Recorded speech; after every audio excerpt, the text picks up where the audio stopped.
Israel has long adhered to its Begin Doctrine, which justifies preemptive strikes to stop hostile states from developing nuclear weapons. Tehran's uranium enrichment efforts, particularly nearing 60% purity, alarmed Israeli leadership, prompting the belief that time was running out. Prime Minister Netanyahu has argued that striking nuclear infrastructure before Iran could develop weaponized capability was essential and overdue. The decision to strike in June 2025 followed repeated direct attacks by Iran, missile and drone barrages in April and October 2024, targeting Israeli civilian areas and military facilities. Iran retaliated after covert assassinations in Syria and Lebanon, and Israel responded with a large-scale strike in October, Operation Days of Repentance, damaging missile and radar sites. Analysts suggest that Israel chose June 2025 because Israel coordination, Iranian nuclear momentum, and regional military readiness converged, presenting a strategic moment for a strike.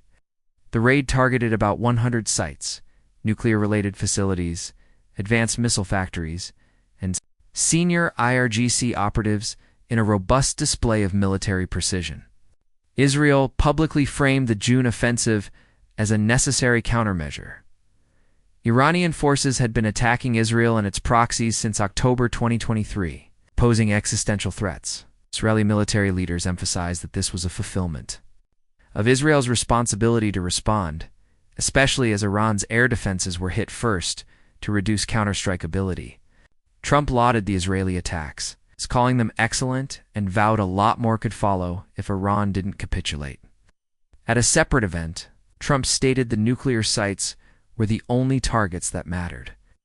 Hit the nuclear first and worry about the rest later. Trump framed the strikes as intentional leverage to bring Iran back to the nuclear negotiation table. Iran is practically already at the negotiating table, he said, urging them to accept a deal or face further attacks. Although Trump claims he wouldn't have waved off a strike, he noted he wasn't in a rush himself, implying he might have approved with sufficient planning. Meanwhile, news suggests he provided prior consent and logistical support, including arms shipments, but allegedly vetoed a specific assassination plot on Iran's supreme leader figures.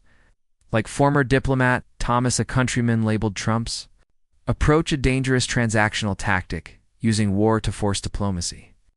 Legal scholars warned the strikes could violate international law by lacking imminent threat evidence,